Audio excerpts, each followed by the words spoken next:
এক আল্লাহ, এক নবী, এক রসুল বা একটা কিতাব হলেই তো চলতো। এত নবী কেন? এবং এই জামানায় বহু আলেম, এক একজন আলেম এক একজনের বিরুদ্ধে এমন কিছু বক্তব্য সৃষ্টি করে যাতে করে উভয়ের মধ্যে মারামারির মতো এবং দাঙ্গা হাঙ্গামার মতো, মানুষের মাধ্যমে দলাদলি হানাহানি সৃষ্টি হয়েছে। তাহলে আমরা সাধারণ মানুষ কোন পথে যাব, কাকেই বা অনুসরণ করব? সম্মানিত ভিউয়ার্স, প্রথমে একাধিক নবী, একাধিক রসুল বলি আল্লাহ কেন আল্লাহ পাকের কাজে প্রশ্ন তোলা যায় না।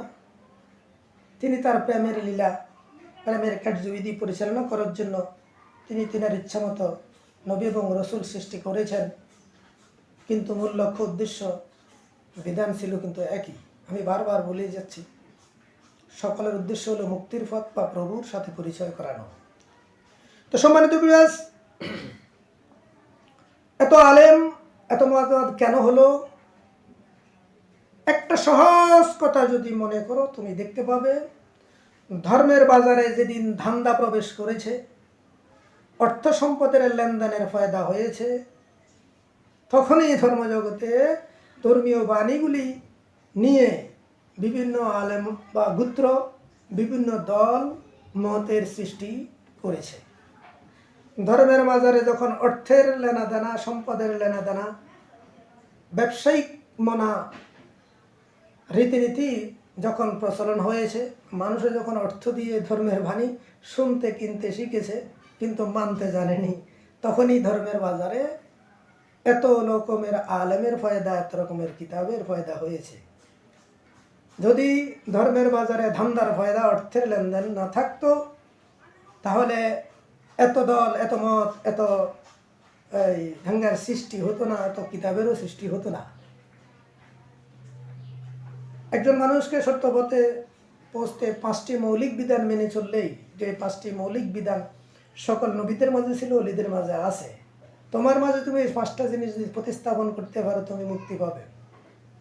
তো সে বিষয়টা ইনশাল্লাহ সামনের ভিডিওতে বলবো। এখন এখানে বলে যাবে যে ধর্মের বাজারে যখন ধান্দার রীতিনীতি প্রবেশ হয়েছে, অর্থের লেনদেন শুরু হয়েছে, এই জন্যই এত মত, এত দল, এত কিতাব, এত আলেমের সৃষ্টি হয়েছে। অর্থ লেনদেন, বিনিময়, কন্ট্যাক্ট ভিত্তিক মৌলবীরে ওয়াজ করা হাজার লক্ষ টাকা দিয়ে, এগুলি বন্ধ করে দিন। একজন সঠিক সত্যপ্রিয়, দুনিয়া ত্যাগী, লোভমুক্ত, অহংকার মুক্ত একজন সত্যপ্রিয় আলেম বা একজন অলি আল্লাহকে মানুন, আপনি সঠিক পথের দিশা পেয়ে যাবেন। তখন আপনারা তো হাজারো মতবাদ, হাজারো আলেমের কথা শুনে চিন্তা ফেরাসানি, টেনশন, দলাদলি করার কোনো প্রয়োজন হবে না। সুতরাং এই ধান্দার, ধর্মের বাজারে ধান্দা প্রবেশ করে অর্থের লেনদেন সৃষ্টি হয়েই এক একজন, এক একটা গোত্র, এক একটি দল সৃষ্টি হয়ে তাদের মতবাদ দ্বারা সৃষ্টি করে কিভাবে তাদের মানুষকে তাদের দলে আনা যায়, তাহলে দলবদ্ধ করা যায়, তখন তাদের ব্যবসায়িক আর্থিক লেনদেন বেশি হবে, সেই চিন্তায় মগ্ন হয়ে এক একজন এক একভাবে তাদের মনমানসিকতাকে তাদের ব্যক্তিগত, গোষ্ঠীগত, দলগত স্বার্থে ব্যবহার করে গেছে। তাই এত দল, এত গোত্র, এত আলেম, এত মতবাদ, এত কিতাব।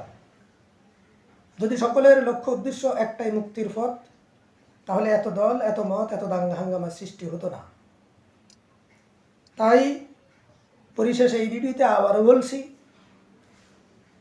এজন্য একটা জালালউদ্দিন রুমির একটা বাণী ছিল যে তুমি দুনিয়াতে কুকুরকে জায়গা দিও, তবে দুনিয়া লুবি কোনো আলেমকে তোমার বাড়িতে জায়গা দিও না, বা তোমার স্থানে, তোমার কাছে স্থান দিও না, জায়গা দিও না যারা দুনিয়া লুবি। প্রয়োজনে কুকুরকে জায়গা দিও। সুতরাং যারা দুনিয়া লুবি, ফেতনাবাজ, ধান্দাবাজ, এই সকল আলেম, এরা তো প্রকৃত আলেম না, এখন ভেষ ধরেছে, সমাজে চিনেছে, আরবি ভাষা শিখেছে, পোশাক পরেছে, যে আলেম হিসেবে আমরা জানি।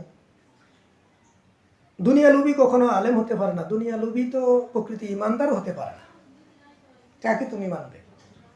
তাই দুনিয়ার লোভ লালসা ত্যাগী সত্য প্রেমিক সত্যপ্রিয় জাহেদ ব্যক্তি এমন প্রকৃত পবিত্র আত্মার অধিকারী আলেমকে যদি পাও, ওই প্রকৃত আলেমকে সম্মান শ্রদ্ধা করবে, মানবে।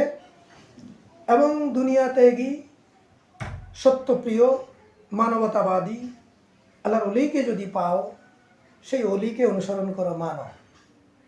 দুনিয়া লুবি মানবতাহীন ব্যক্তি এমন আলেমকে যেমন মানা যাবে না, দুনিয়া লুবি মানবতাহীন অলি আল্লাহর দরবার যদি এমন প্রকাশিত থাকে মানা যাবে না। কারণ দুনিয়া লুবিও এবং মানবতাহীন ব্যক্তিও কখনো অলি আল্লাহ হতে পারে না।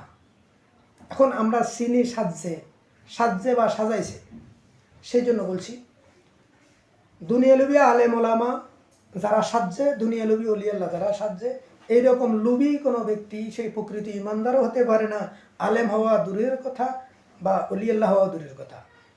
তাই সত্যপ্রিয় দুনিয়া ত্যাগী মানবতাবাদী পবিত্র নফসের অধিকারী পবিত্র আত্মার অধিকারী এমন আলেম এমন অলি আল্লাহকে মানবে, যেখানে মানবতার প্রশিক্ষণ দেওয়া হয়, সত্য সঠিক সিরাতুল মুস্তাকিম চেনানো হয়, আল্লাহর সাথে পরিচয় করে দেয়ানেওয়ালা এমন আলেম বা এমন অলি আল্লাহকে মানবে।